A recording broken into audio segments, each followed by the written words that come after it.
Popular Culture Research Team. How can I help you? And back joining us in the studio for Popular Culture Research Team is Eugene's. Oh, Eugene. Eugene, hello to you. Hi guys, happy Friday. You know what's so crazy? What is that? You know what Bahar just said? Oh. I think this Red Velvet song will sound amazing in OYJ's voice. Did Bahar say that? Yes. Really? But you know what else? You know what's crazy? Is when the song was going, right? And she was humming, I thought she was singing, right? The whole time, though, it was Red Velvet's voice. And I thought it was Eugene singing. And I was like, Eugene, you know this song? She was like, oh, I think I heard it once. And I was like, how'd you know the lyrics to that? She's like, I didn't sing this here lyrics. I was listening to Red Velvet and I thought it was Eugene's voice. I didn't sing it, but I'll take it. Thank you so much. Eugene, does it smell weird here? Nothing. See, PD님? I told him weird? I have a hole in my socks because I was walking so much. And he said, the whole studio smells. Why, it smells now all of a sudden? Eugene, why? Does it smell all of a sudden? Oh my goodness. Oh. What a liar. PD님, that's lies. That's lies. That's lies. Anyways, we're back. We're back. Yes, I'm back again. Second week of The Light in Your Eyes. Right. 눈이 부시게. 눈이 부시게, yes. So last week we talked about Korean blood donation culture, convenience store, part-time jobs, and those people who suddenly approach you on the street, like asking strange religious questions. And this week we're moving further into the drama again. And there's a character named Young-soo, Haeja's older brother, and he is causing chaos. There's a scene where he starts broadcasting from home, but later goes outside and dances in public to receive more donations from viewers, which brings us to today's first topic, live streaming culture in Korea. So we're having a video of Young-soo like dancing outside of this house. All right, so he's a streamer basically. 배바지, that's what's called a 배바지. 오늘 600개 백두산 가자!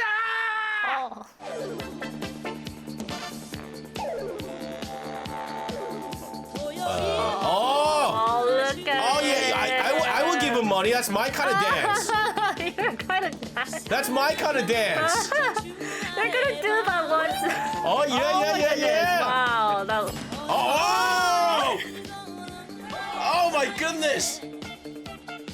That's a little too much. Wait. 같이 해야 돼! Oh, that was a little too much. Oh, that's embarrassing. That's just You yeah. deserve that. Yeah. Oh my god.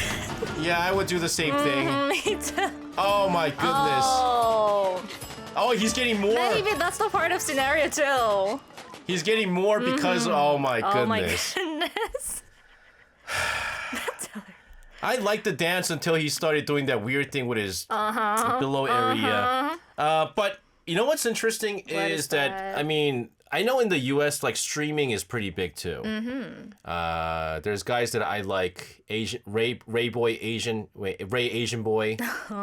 There's Tota, who's from Brazil.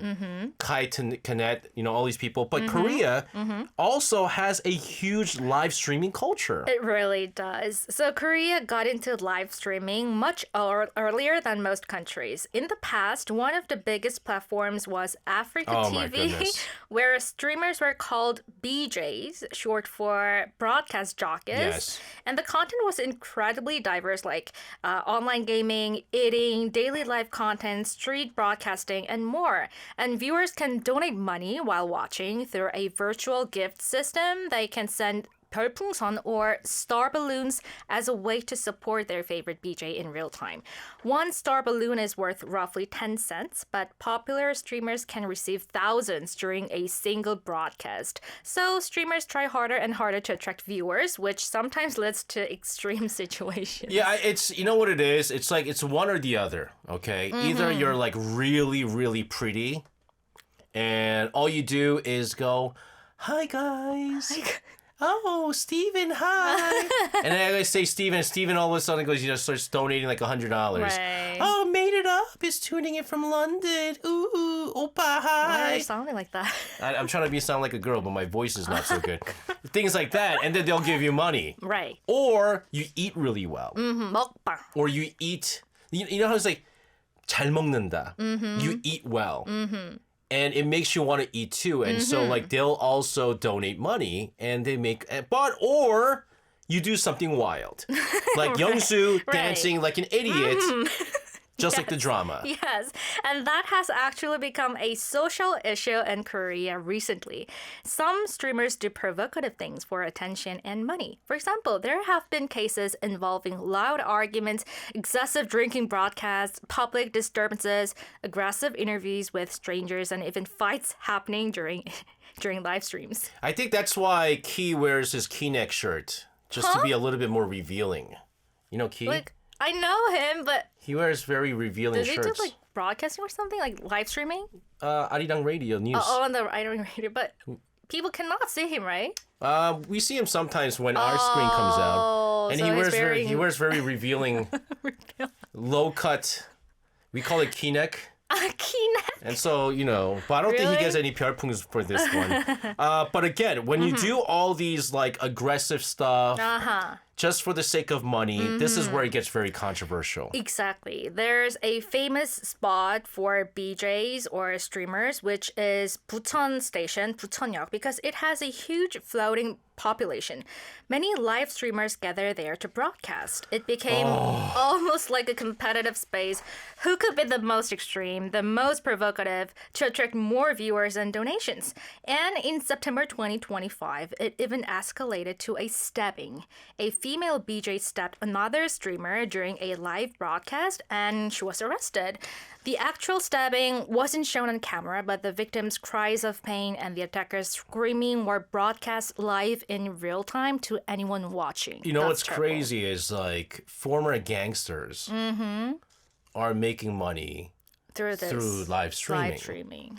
And so if you want to be like a provocative or like controversial streamer, it's like the mecca of controversial streaming. You have to go to Bucheon. If you ever been to like the Bucheon, that square, the Bucheon I know Square, the place. everyone has their cell phone out. Like everyone. That's true. And so it wasn't the last time I went to Bucheon, it wasn't like that. And all of a sudden now you go to Bucheon, all you see is streamers. Doing the live streaming or something. Live streams. And you're right. I mean, there was incidents where people fight, the stabbings going on. Gangsters are now streaming and they're making money. People are giving gangsters way to make money because they can no longer make money as, gangsters. Oh my goodness. Not really a good gangster if you can't make money. But again, this is all the controversy stuff here. But again, Yes. I didn't realize that it's gotten that serious like though. stabbing, To the point where there's stabbing that's going on. So local residents and shop owners started speaking out about the noise, the chaos, and the damage to the area's image. Over 20,000 residents signed a petition demanding legal action, and that petition was delivered directly to the National Assembly. Yeah. But honestly, what worries me even more than the immediate chaos is the audience, because there's no age restriction on watching these live streams. Yeah. Anyone can tune in, which means that teenagers, even young children, can watch this content with basically no safeguards in place. Like screaming, fighting, like crude behaviors, actual violence, all streamed in real time, completely unfiltered. That's a problem. Yeah, so I've always, because my son's always watching YouTube. I gotta always check to see he's watching okay stuff, because he started using words that I never heard him use before. He keeps going 뚝배기. He goes 뚝배기, and I was like, 뚝배기. Oh, it's... And then, my God. You know what 뚝배기 is? Yeah, right. I don't know what that meant. that. And then I found out it's through like YouTube. It's like a game. Oh, And it's like hitting him in the head. Right. And I was like, Aaron, where do you learn this? Is like YouTube. That's like a aggressive word. But I was like, it's not like naughty words, so I'll be careful. But if I find out he's watching like these streamers, I'd be really upset. Only daddy could watch these streamers because I'm an adult. But huge issue, and that kind of content, again, it can have real impact on the young people because they think that by doing this, they could make money too. And they think that's becoming famous and popular, and they're going to do the same thing. Right, exactly. And it's something Korean society is increasingly concerned about. There's been growing discussion about whether platforms need to implement stricter age verification for live content or whether real-time moderation should be required. It's true. But live streaming is difficult to moderate because by the time a report is reviewed, the moment has already passed. That's part of what makes it such a complicated problem to solve. But here's the thing, and this is important. The same technology that enables all this chaos has also produced some positive moments as well. Okay, so you could do good stuff too. Yes. With rightfully so. So, for example, in November 2025, a YouTuber was doing a night street broadcast when she came across a middle-aged man who seemed somehow disoriented and was talking to himself. She bought him a drink, chatted with him for a while, but almost immediately, one of her viewers left a comment saying, "I think I know who that person is," and shared a screenshot of a missing person's alert text. The YouTuber immediately called the police and shared his real-time location until officers arrived. And it turned out that this person is the missing person and was reunited with his family after 6 days. Yeah, so I mean, if you're popular enough and you have thousands of people watching, there's a chance that, someone recognizes the face as a missing person. Well, this is good stuff here. That's good stuff. But always the bad stuff gets in. And that's why I think certain people, they get banned from, they try to ban people because they were drinking, he was drinking Clorox and stuff, and they were saying the kids were following him. That's ridiculous. But I feel like there's more bad than good sometimes. Be careful. We're going to continue to talk about what's going on in the light in your eyes, 눈이 부시게. But first, new jeans with attention. Back in the studio with not new jeans, but Yujin. For Popular Culture Research Team. We talked about the streaming culture here in Korea. Right. We're going to talk about next. Okay, so our second topic comes from Junha, the male character played by Nam Joo-hyuk. So he goes through some painful family events and eventually gives up on his dream of becoming a journalist. Meanwhile, Haeja is now trapped in the body of an old woman, so of course Junha doesn't recognize her at all, but she continues trying to help him. One day, she visits his home and Junha tells her that it's his grandma's 49-day ritual, which is a memorial ritual held on the 49th day after someone passes away. So in Korean, it's called 49제. This 49-day ritual is one of the most deeply rooted mourning rituals in Korean culture. So today, let's talk about this unique tradition. Okay, after we talk about this, I have a very interesting 49-day ritual. Oh, really? Story to share. Okay. So I know this story. I know the terminology, and I learned it more because after watching 신과 함께, Along with Gods. Along with Gods is the perfect movie to watch to understand what 49제 or 49 days ritual is all about. Right. But since we can't watch that movie right now, it's a good movie. Watch it, guys.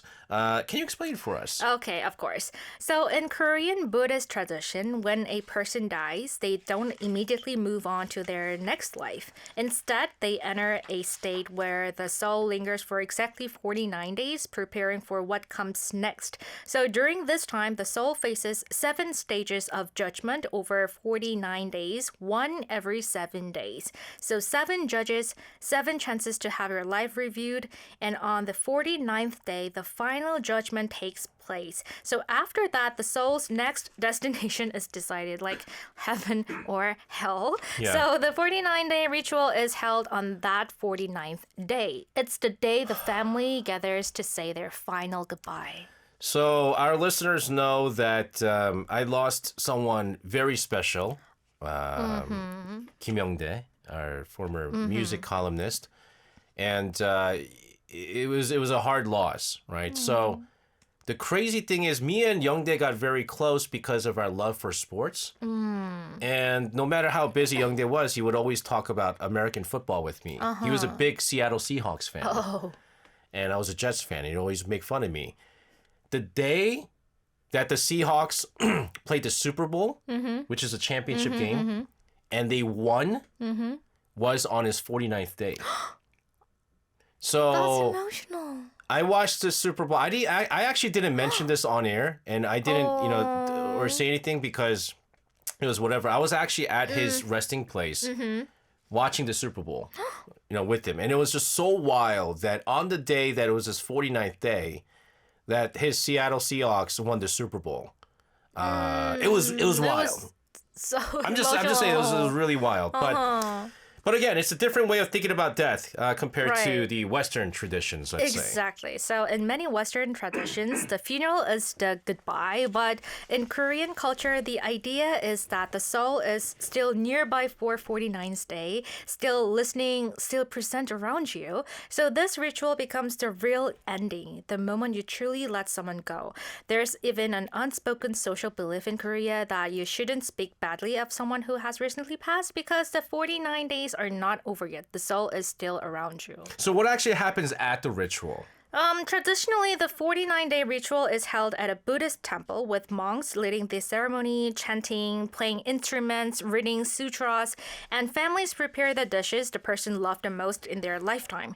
So in the drama, there's a line that goes, "We have to prepare good food for grandma's 49-day ritual so she won't get tired on the long journey ahead." And I think that idea is both heartbreaking and at the same time kind of beautiful because the idea of preparing one last warm meal for someone before they leave for a place you cannot follow at all. And interestingly, this ritual has crossed religious boundaries in Korea over time. It originated in Buddhist tradition, but today many Korean families observe it regardless of whether they're Buddhist or not. Yeah, so this is interesting because now Christian families are a little bit different, right? So like when my grandparents passed away, they're pastors. Like our relatives didn't do it. Because we're like, okay, we can't do it. But I do understand that other Christians still do this. Right. Despite all that, because it's part of Korea's culture. Right. Right? Right, yes. So the format of ritual can look very different depending on the family or religion, but I think the emotional purpose is pretty universal. People want to say a proper goodbye. They want time to grieve together and slowly let the person go. And actually, some listeners might already be familiar with this idea through the Korean movie series, Along with the Gods, as Jay mentioned before, 신과 함께 in Korean. So even the title of the movie is Along with the Gods, the last 49 days. Bahar says we hold the same on the 40th day in Iran. Ooh. I have to say it's much more emotional than the funeral day because it's like your final goodbye. Yeah. Right? So it's the last time you're able to say. So I could understand why it could get even more emotional. So the whole concept of the movie is actually based on real tradition. Exactly. The entire story is basically built around the concept of the 49-day ritual. The main character goes through 7 different trials in the afterlife over 49 days. And beyond the fantasy elements, the series also show a lot about how Koreans think about death, family, and the afterlife. So if you are interested in this topic, I would definitely recommend checking it out too. I'm not gonna lie. That the first time that I watched that movie, was it the first time? Which one was the sad one? I think it was the second one. Second one was the super sad one. The older mom. Oh yeah. So the second, Along with Gods, I kid you not, at the entrance of the movie theater, they were giving out tissues. Really? I don't even know why. In front of the theater? Yeah, and it's Along with the Gods, and there was a tissue, and I was like, everybody cried. The first one scared me silly. I was like, oh man, I'm going to hell. I saw that and I said, I'm going to hell.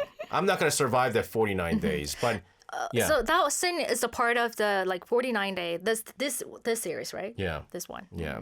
So what do you think, Yujin? You going to go to heaven? I hope so.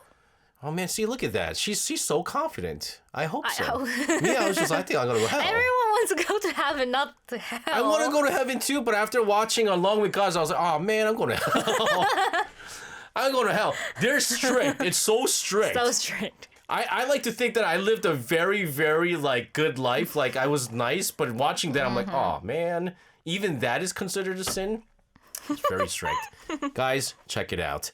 We're going to continue to talk about all the hidden cultural elements within the light in your eyes, 눈이 부시게. But this is, the original song was from 015, right? But this is Tomorrow by Together with Goodbye Now, 이젠 안녕. Back in the studio, talking about some emotional stuff. Right. I'd like to share all the stuff you guys are writing, but it's a little too much. So I'm going to forego that. But thank you very much for all the messages that are coming in.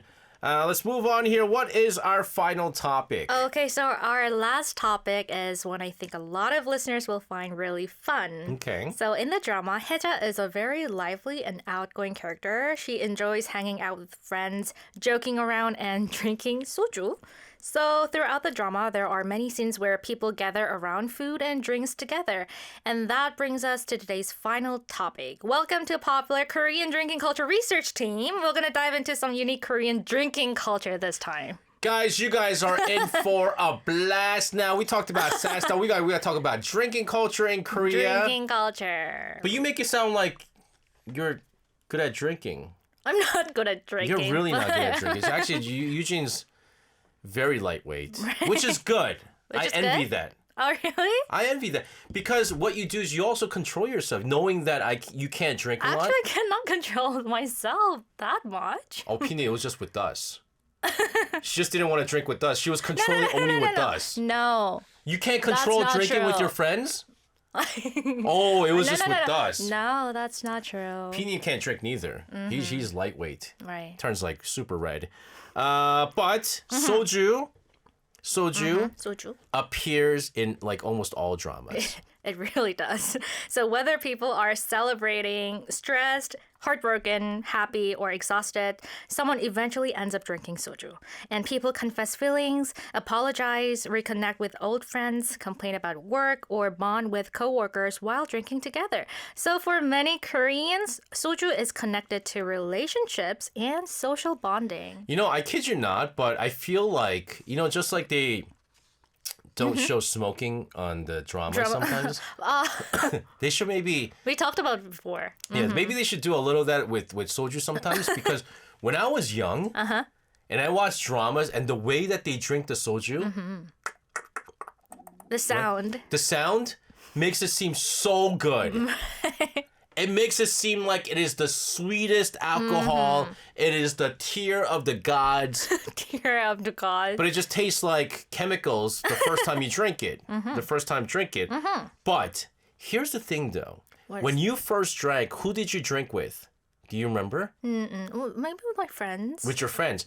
The saying goes, when you first drink, you should always learn from an adult. Oh. 첫 술은 어른들한테 배워야 Like 된다. parents? Yes. My dad told me that because if you learn to drink from you're an adult, you don't have bad drinking habits. Oh. So you learned from your dad? So I remember my dad, the first time I drank wasn't with my dad, but he thinks it is. He thinks it is. He sat me down with all the rules. Oh. All the rules. Oh. So we got to talk about all the different rules, the Yes. drinking games, and all that Yes. stuff. Let's talk about it. Okay, so Korea has many drinking customs and etiquette rules. And one of the funniest examples is something called soju bottle tapping. Okay, and we have a video of Haeja doing this Okay, thing. this is a different kind of rule. 제발. Okay. You gonna shake it? Uh-huh. Oh my gosh. Oh. Do you know where that comes from?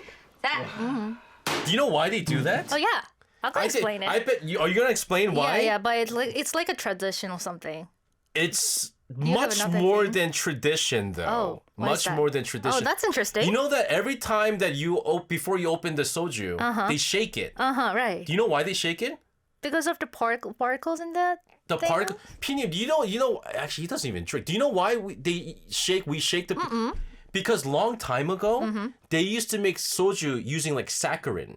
You know what saccharin is? And so if you saw the old sojus, you have like a residue of saccharin, with sugar. It's like powdery sugar. stuff. Oh. Long time, old soju. And so because they didn't like that, they had to shake it To make the saccharin, mixed the in. bottle? Yeah, mixed in together. mixing together. Yes. Ooh, that was the didn't know reason why. that. And so that's why adults say that when you're shaking the soju, you're an idiot because you don't have to do that anymore. Because long time ago there was a residue of saccharin in the bottom from standing in the storage for a long time. But anyways, let's talk about opening it and doing all this stuff. The thing that Okay. Let's do that. So if you watch Koreans open a bottle of soju, you'll almost always see someone hit the bottom of the bottle sharply with their elbow like twice, then flick the neck of the bottle to create a little swirl inside. But actually, there's an old story behind this culture. So back in the 1950s, Korean soju bottles used wooden caps instead of the metal caps we have today. So when you pull the wooden cap off, wood shavings would often fall into the bottle. So people started hitting the bottom to force those particles up to the neck, then flicking the neck to send them out before pouring. The wooden caps are long gone, and today it's just a fun ritual, almost like a little performance. Yeah, so that's why you have to get rid of the first, they say, few drops of the top. Right. But that's getting rid of the what is it, the wooden particle, what is it, the splinters basically. And I'm good at making those kind of swirls. It's always the people that can't drink. It's always the people that can't drink that does all these. Right, there's like a performance or something. All that stuff, all that performance. It's the people that can't true. drink. The people that can drink, they're just give me that. Just drink it. So it started as a practical solution and then became a cultural tradition as we see now. Exactly. And honestly, some people even think the soju tastes better after doing it. And did you know that people usually don't pour alcohol for themselves? No, you're not supposed to do that. Yes. In Korea, it's considered basic etiquette to pour for the people around you, not for yourself. You watch other people's glasses and refill them when they're empty, and they do the same for you. But in fact, there is a funny superstition. This is not universal, but some say that if you pour your own drink, the person sitting across from you won't get married for 3 years. Don't do that in front of me, please. Oh. I pour my drink all the time, and then when they do, they go... Or right? like this. Yes, snap it. Or what is the other one? Wi-Fi? Wi-Fi? Something with Wi-Fi. That's why I heard the young Wi-Fi people is do. like clicking glasses to each other. So it's if you can't if you poured it yourself, you just go right or there's Wi-Fi. There's something other crazy stuff they do too. Wi-Fi. People are so superstitious over drinking. But yes, I did hear about this. But again, I'll make sure that I will not pour one for myself. Thank you. Not that we really do drink a lot. But again, this is the one thing that you have to make sure so that you look out for others, right? Yes. So the idea behind it is something Koreans call tong, a sense of connection or warmth and care between people. So pouring a drink for someone is actually a small gesture that says, hey, I'm sharing this moment with you. And there are also little etiquette rules about how you receive a drink too. For example, when someone older or senior to you pours your drink, you usually hold your glass with both hands. It's a small sign of respect. And when drinking in front of elders, many Koreans likely turn their head away before taking a sip because drinking directly while facing an elder can feel a little too casual or disrespectful. That's right. This is all the stuff that I was taught from my dad. Yes. But the one thing he did not teach me, and I don't think this is stupid, is if you're late, what happens? Oh, so this doesn't happen as much anymore. But in the past, if someone arrived late to a drinking gathering, they were often encouraged to quickly drink 3 shots in a row, Catch up. like a small punishment. The idea was to help them catch up with the mood of the group quickly. That's right. But these days, though, Korean drinking culture has become much less forceful than before. And this is one is probably the most universal rule. The first glass is almost always bottoms up. You don't sip your first drink in Korea. So this is all the etiquette rules that we're having in Korea. There's actually more, but we ran out of time, so unfortunately. Aww.